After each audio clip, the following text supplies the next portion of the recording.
नमस्कार, नीलम फॅशन क्रिएशनमध्ये तुम्हा सर्वांचं खूप खूप स्वागत आहे। आजच्या व्हिडिओमध्ये आपण परफेक्ट कटोरीचं माप कसं काढायचं हे शिकणार आहे। तर व्हिडिओ कुठेही स्किप करू नका, शेवटपर्यंत पहा।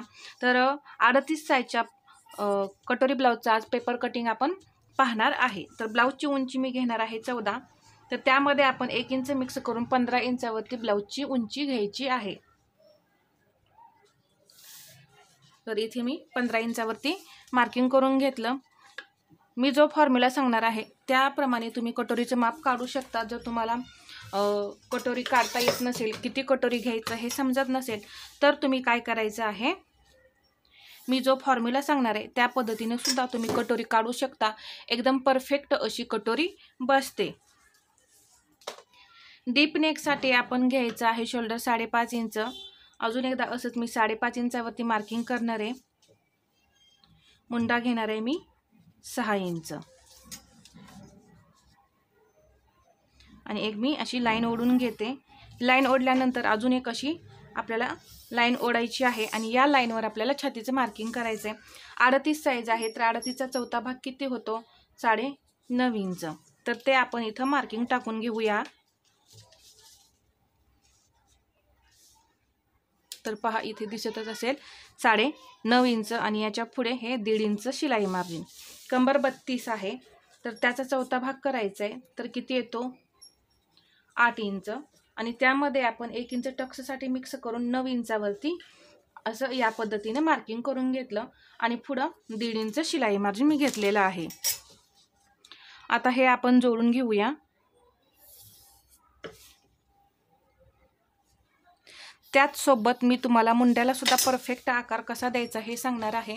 मी प्रत्येक व्हिडिओमध्ये तुम्हाला मुंड्याला परफेक्ट आकार द्यायची सांगतच असते। तर पहा, इथे पाठीमागच्या मुंड्याला आपण आकार देणार आहे। तर 1.25 इंचावरती मी इथं पॉईंट घेतलेला आहे पाठीमागील मुंड्याला आकार देण्यासाठी। इथं मी 1.25 इंच घेणार आहे। आता इथं हा पॉईंट कशासाठी घेतला आहे हे लक्षात घ्या। हा फक्त आपल्या मुंडाला आकार जो आहे तो परफेक्ट येण्यासाठी हा पॉईंट घेतलेला आहे आणि इथं अर्धा इंच डाऊन करायचं। याने काय होतं, तुमच्या मुंड्यामध्ये कुठेही घोळ वगैरे येत नाही आणि आकारही खूप छान असा येतो। आता ही मुंड्याची जी उंची आहे आपण 6 इंच घेतलेली, त्याचा असा मध्य करून घ्यायचा आहे। सुरुवातीला आपण पाठीमागचा आकार पाहत आहे, तर पहा हा जो मध्य आहे इथून असा आकार द्यायचा, थोडंसं स्ट्रेट असं येऊन पहा हा जो पॉईंट घेतलाय आपण यामध्ये नेऊन मिळवायचा आणि इथून असा डाऊन करायचा। तर किती सुंदर असा आकार आलेला आहे, तुम्ही या इथे पाहू शकता। हे पॉईंट जे आहेत जर तुम्ही घेतले तर तुमचे मुंड्याचे आकार जे आहेत ते अजिबात बिघडत नाहीत, एकदम परफेक्ट असे येतात। इथं 1/2 इंच आतमध्ये यायचं, 1/2 इंच आतमध्ये या, जास्त आतमध्ये येऊ नका, नाहीतर पुढच्या बाजूला ब्लाऊज जो आहे तो खेचल्यासारखा होईल। आता इथून मी 1/2 इंचावरती पुढच्या मुंड्याला आकार देण्यासाठी 1/2 इंच घेतलेला आहे। 1/2 इंच म्हणजे 0.75 आणि जसं आपण पॉईंट मिळवत पाठीमागच्या मुंड्याचा आकार दिला त्याच पद्धतीने पुढच्या मुंड्याचा सुद्धा आकार द्यायचा आहे। तर किती सुंदर असा आकार आलेला आहे, पाहू शकता। एकदम पॉईंट टू पॉईंट तुम्ही जर आकार दिले, माझे मुंड्याचे सुद्धा सेपरेट व्हिडिओ आहेत मुंड्याला आकार कसा द्यायचा, त्यामध्ये सुद्धा मी तुम्हाला अगदी सविस्तर असं सांगितलेलं आहे, तिथे जाऊन सुद्धा तुम्ही पाहू शकता। गळ्याची रुंदी घेणार आहे मी 2.25 इंच। पुढचा गळा 6 आहे, तर 6.5 इंचावरती मी मार्किंग करून घेतलेलं आहे। इथे मी 2.5 इंच घेणार आहे। इथे थोडंसं ब्रॉड करायचं, जादाही ब्रॉड करू नका, 2.5 इंच इथं ब्रॉड करायचं आहे आणि असा गळ्याला आकार देऊन घ्यायचा। कटोरीचं मार्किंग करण्यासाठी आधी क्रॉसपट्टीचं मार्किंग करून घेऊया, तर इथं पहा 2.5 इंच घेतलं, अजून एकदा असंच 2.5 इंचावरती मार्किंग करून घ्यायचं आणि एक सरळ लाईन ओढून घ्यायची। ओढून घेतल्यानंतर इथं 1/2 इंच घ्या। पहा खूप सुंदर असा आकार क्रॉसपट्टीला येतो, तर इथं असा मिळवायचा आकार। पहा खूप सुंदर अशी आपली क्रॉसपट्टी सुद्धा तयार झालेली आहे आणि आकार सुद्धा खूप छान असा येतो। इथं क्रॉसपट्टीचा आकार पहा तुम्ही किती छान असा आपला तयार झालेला आहे। आता आपल्याला कटोरीचं मार्किंग करायचं आहे, तर त्यासाठी काय करायचं आहे पहा, छातीचा आपल्याला 6वा भाग करायचा आहे।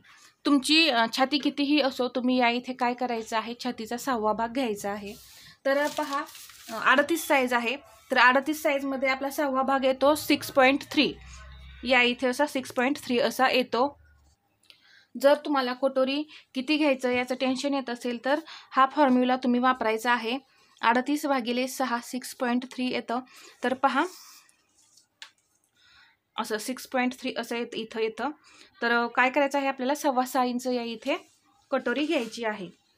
ही सुद्धा कटोरी जी आहे ती एकदम परफेक्ट असते, म्हणजे तुम्हाला कटोरी किती घ्यायचं याचं टेन्शन अजिबात राहणार नाही, किंवा तुम्ही 6 इंच सुद्धा पाव इंच कमी करून कटोरी घेऊ शकता.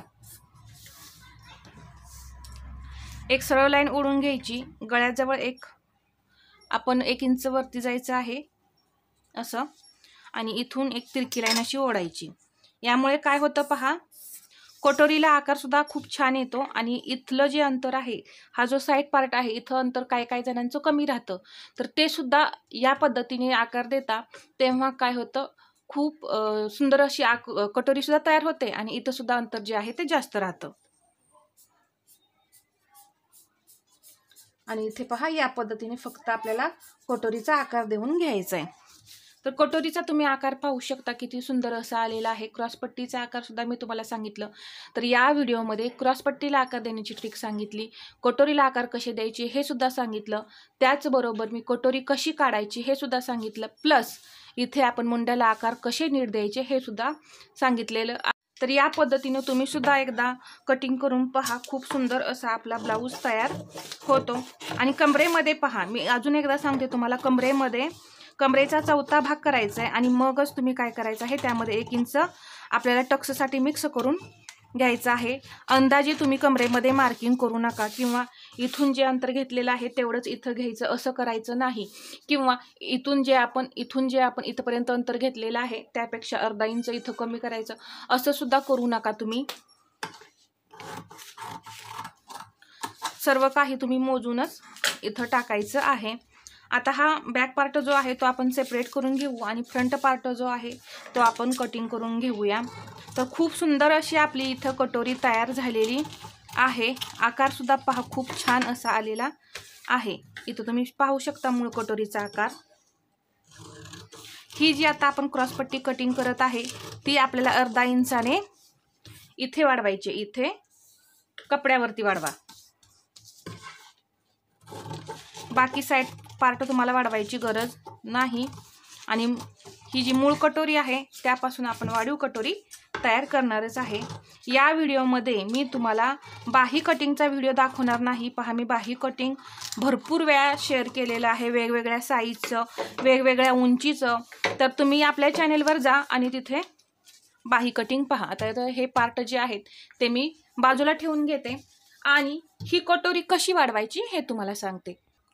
तर इथे पहा, मी एक सेपरेट पेपर घेतला आहे, आणि त्यावरती ही मूळ कटोरी जी आहे ती मी ठेवलेली आहे. आणि आता आपण ही कटोरी जी आहे ती आहे अशी आधी ड्रॉ करून घ्यायची आहे.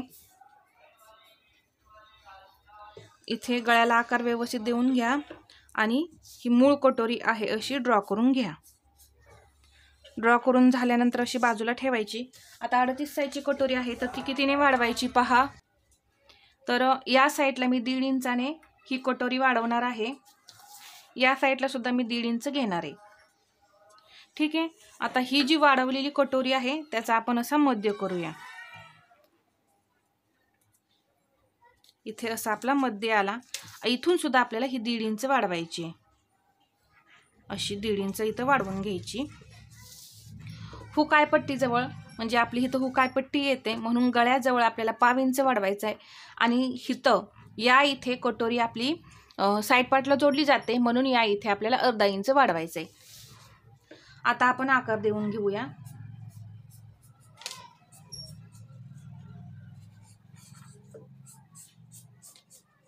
या इथे पहा, हा आकार मी दिला. आता इथं सुद्धा हे असं जोडून घेतलं.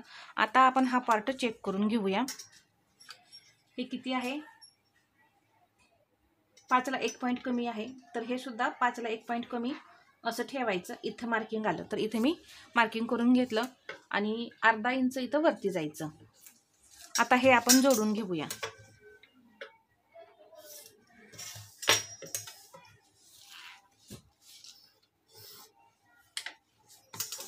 तर या पद्धतीने आपली ही वाढीव कटोरी तयार झालेली आहे. तर हे आपण कटिंग करून घेऊ.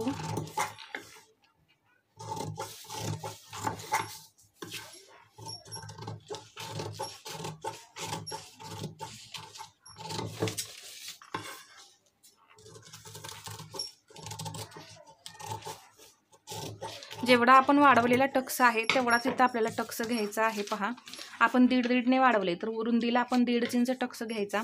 इथे असा सेंटर करायचा. आधी रुंदीला 1.5 आणि उंचीला 3.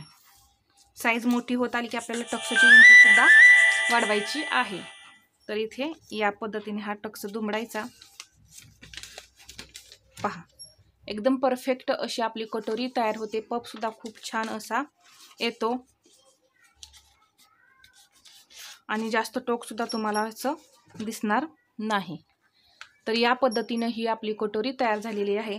तर 38 साईजचं मी तुम्हाला संपूर्ण कटोरी ब्लाऊजचं पेपर कटिंग दाखवलेलं आहे आणि कटोरी कशी काढायची हे सुद्धा मी तुम्हाला सविस्तरपणे सांगितलेलं आहे. तर हा छोटासा व्हिडिओ जो आहे तो तुम्हाला कसा वाटला हे कमेंटमध्ये सांगा. आणि व्हिडिओ आवडला असेल तर लाईक करा, शेअर करा आणि आपल्या चॅनेलवरती नवीन असाल तर सबस्क्राईब करायला विसरू नका. धन्यवाद.